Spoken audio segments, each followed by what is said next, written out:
Hey, I'm Sam. I'm in the midst of making my first video game, an open-world murder mystery called Hardcore Homicide. And while I work on it, I'm using this channel to post devlogs and such, but also to catalog my thoughts on video games that I play. And the most recent game that I have rolled credits on that I feel like talking about is the Excavation of Hob's Barrow. I don't have much experience with point-and-click adventure games aside from some half-remembered games I fiddled around with in the public library as a child, and I suppose some Newgrounds Flash games that had at least one foot in that territory. The genre's reputation for indulging in ludicrous moon logic has long been something that put me off. Hearing of the Excavation of Hob's Barrow's horror narrative and that it supposedly had less of this reliance on moon logic was enough to pull me in and give it a chance. And I'm glad it did. From Wadjet Eye Games, who have been consistently making this type of old-school adventure game since the mid-2000s, the Excavation of Hob's Barrow tells the story of Thomasina Bateman, an antiquarian who travels to the small, remote village of Bewley to do as the title suggests, excavate Hob's Barrow. If you're like me, who didn't know what a barrow was, the game does a good job of explaining it as essentially a big burial mound. The rural town paired with the Victorian time period helped the Excavation of Hob's Barrow feel not just old school in its game mechanics and its literal setting, but also in its narrative. The folk horror and gothic horror influences are well conveyed, and the game effectively evokes the likes of The Wicker Man, Midsommar, and even classic horror stories like Frankenstein and Dracula, though this is by no means a vampire story or anything like that.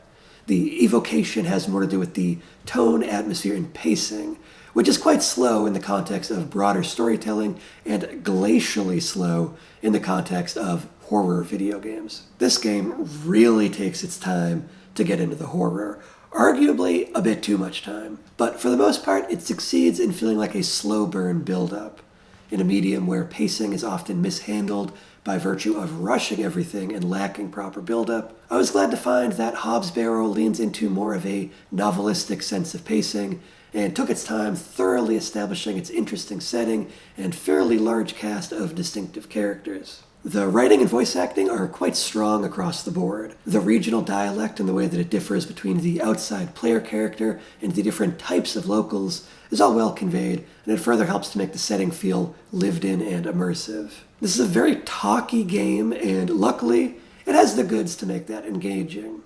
It's the kind of game where I was interested and invested enough to want to hear every line of optional dialogue play out, even if it was clear that it wouldn't help whatever puzzle I was working on or advance the overall story, at least for most characters. Visually, I found the game to be extremely impressive. The pixel art is exceedingly well done, and it's also impressively adaptable to the situation. We see many scenes rendered at different scales of pixel art with varying levels of detail, and they all look good. The more detailed scenes are saved for the big moments, and in doing so, their reserved nature makes them feel almost like little rewards for reaching the next major marker of progress. And even in the less detailed main presentation, animations look good, and character designs are distinctive enough to recognize and remember everyone at a glance. The art supports the tone and atmosphere, and it even works well for the horror elements, which wasn't a guarantee. The horror itself does take a long time to fully manifest, and it's one area where I did find myself wishing that the game would push things a little further.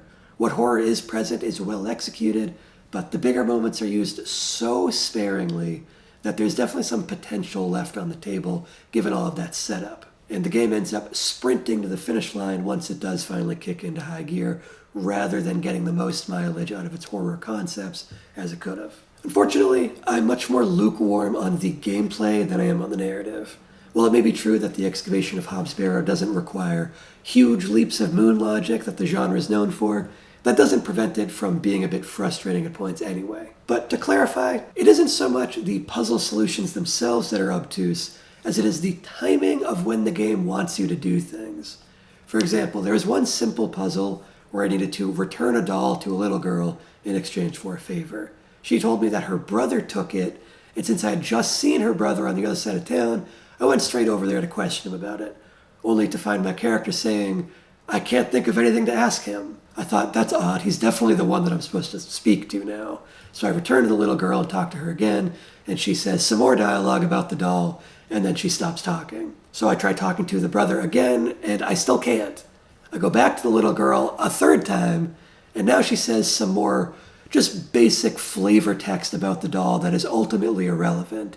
And only now am I able to question the brother about the doll. The walling off of that option until carrying out some other dialogue that feels unnecessary and largely irrelevant turned something that should have been simple and straightforward into something that was instead frustrating and tedious. And this sort of thing is disappointingly common. There were many times where I attempted to do something that seemed like the obvious solution, and it really was the puzzle solution, but my mistake was trying to do it too early, before visiting a certain screen or speaking to a certain character across town first. The game is frustratingly inflexible, and it doesn't help that Thomasina, the player's character, is rather inflexible herself and unwilling to do many things that seem totally fine. I have no interest in speaking to him.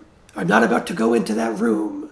You'll be hearing these sorts of things piped from her frequently, and it can get a little annoying. There was a single puzzle that I got so stuck on that I had to look up the solution, and it wasn't an, oh, that makes sense kind of moment. It was an, are you kidding me kind of moment. Again, not because the solution itself was ridiculous, but instead it was because it involved going to a spot that I had repeatedly tried to go to earlier, to which Thomasina kept refusing to go there and saying, I already did what I needed to do here, there's nothing there for me now. She kept repeating that every time I tried to go there, except there was one puzzle where I did need to go back there again. You just can't go there until you talk to someone on the other side of town. And when the game tells me repeatedly that I'm not allowed to go somewhere, and then doesn't give me any indication that this has changed, why in the world would I keep trying to go to that same spot? That's literally the definition of madness. Oftentimes, there's no indication of where you need to go or who you need to speak to trigger the next event to happen. And then there's no telling where that triggered event will be. So you're often left painstakingly rechecking every location in the game and just looking for what has changed, like a spot the difference puzzle, which is not engaging on a gameplay or storytelling level.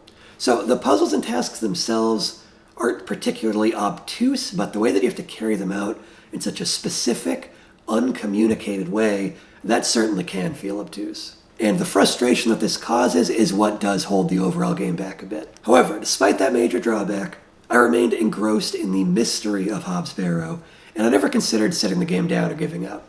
It was always worth pushing through for, and I do ultimately recommend the game if the narrative seems interesting to you and you're willing to push past some of those annoyances. So those are my thoughts on the Excavation of Hob's Barrow. If you want to see more reviews or follow along with the devlog for my game that is a work in progress, Hardcore Homicide, you can subscribe to this channel and stick around, and I'll see you next time. If you want to learn more about this game, click on the devlog video that is currently on screen.